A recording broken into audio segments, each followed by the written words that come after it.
Indian schools లో భోజనం అనగానే మనకి పప్పు, అన్నం, గుడ్డు మాత్రమే గుర్తొస్తాయి. కానీ తమిళనాడు ప్రభుత్వ పాఠశాల విద్యార్థుల భోజన పథకంలో ఒక విప్లవాత్మక అడుగు వేస్తున్నట్టు తెలుస్తుంది. ముఖ్యమంత్రి సి జోసెఫ్ విజయ్ గారి నాయకత్వంలో ప్రభుత్వ పాఠశాలల్లో వారానికి ఒక రోజు విద్యార్థులకు చికెన్ బిర్యానీ అందించాలని ఆలోచన చేస్తున్నట్టు మనకు తెలుస్తుంది. విద్యాశాఖ మంత్రి ఆర్ముగం గారు దీన్ని పరిశీలిస్తున్నట్టు, అయితే ఈ ఫైల్ విజయ్ గారి దగ్గర ఉన్నట్టు తెలుస్తుంది. దేశంలో మధ్యాహ్న భోజన పథకానికి పునాది వేసింది తమిళనాడు అని చెప్పొచ్చు.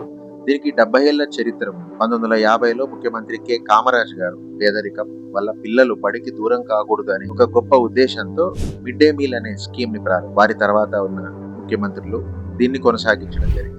ఎంజీఆర్ గారు దీన్ని న్యూట్రిషియస్ మీల్ ప్రోగ్రామ్ గా మార్చగా, జయలలిత గారు రోజు ఉడకబెట్టిన గుడ్డు బాయిల్డ్ ఎగ్ అందించేలాగా దీన్ని ముందుకు తీసుకెళ్లారు. ఆ తర్వాత వచ్చిన చీఫ్ మినిస్టర్ కరుణానిధి గారు వారంలో ఎక్కువ రోజులు గుడ్లు మరియు అరటిపండ్లు చేర్చి పౌష్టికాహారాన్ని పెంచే ఇప్పుడు విద్యాశాఖ మంత్రిగా ఉన్న ఆర్ముగం గారు ప్రతిపాదన మేరకు జోసెఫ్ విజయ్ గారు పాఠశాలల విద్యార్థులకు వారానికి ఒకసారి చికెన్ బిర్యానీ అందించే వినూత్న ఆలోచనలో ఉన్నట్టు తెలుసు. మన పిల్లలకు బిర్యానీ లేదా మాంసాహారం ఎందుకు అవసరమో ఒకసారి గణాంకాలు చూస్తే మనకు అర్థమవుతుంది. ఎందుకంటే భారతదేశంలో రైట్ టు ప్రోటీన్ నివేదిక ప్రకారం భారతదేశంలో 73% మందికి తీవ్రమైన ప్రోటీన్ లోపంతో బాధపడుతున్నారు. NFHS 5 సర్వే ప్రకారం తమిళనాడులో 25% మంది పిల్లలు సరైన పోషకాహారం లేక వయసుకు తగ్గ ఎత్తు ఎదగడం లేదు, అంటే స్టంటెడ్ గ్రోత్ గా ఉంటున్నారు. అంతేకాక 6 నుండి 59 నెలల వయసులో చిన్నారు లేకగా 57% మంది రక్తహీనత అంటే అనీమియాతో బాధపడుతున్నట్టు తెలుస్తుంది. చికెన్ వల్ల ఉపయోగాలు ఏంటి అంటే 100 గ్రాముల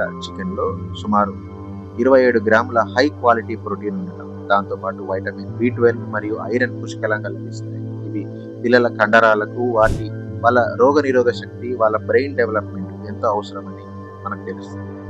అయితే ఈ పథకంలో నెగటివ్స్ అండ్ ఛాలెంజెస్ కూడా ఉన్నాయి. ముఖ్యంగా చికెన్ సరిగ్గా ఉడకపోయినా, వాటిని ఎక్కువసేపు నిల్వ ఉంచినా అవి ఫుడ్ పాయిజనింగ్ అయ్యే అవకాశం ఎక్కువగా ఉంది.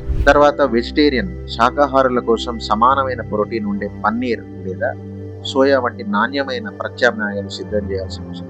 ఒకవేళ చికెన్ ధరలు ఎక్కువ అయినప్పుడు, చికెన్ రేట్లు హైక్ అయినప్పుడు ప్రభుత్వ ఖజానా మీద ఆర్థిక భారం పడుతుంది. అధికారులు కఠినమైన నాణ్యత ప్రమాణాలు పాటిస్తూ పరిశుభ్రమైన వాతావరణంలో ఈ పథకాన్ని అమలు చేస్తే ఇది పిల్లల ప్రోటీన్ లోపాన్ని పోగొట్టి వారి భవిష్యత్తుకు ఎంతో మేలు. ప్రభుత్వ బడుల్లో చికెన్ బిర్యానీ అందించడంపై మీ అభిప్రాయం ఏంటి? కామెంట్స్ లో చెప్పండి. నిజమైన విశ్లేషణలు, ఉపయోగకరమైన సమాచారం కోసం ద పాజిటివ్ సైట్ ని సబ్స్క్రైబ్ చేయండి. Thank you.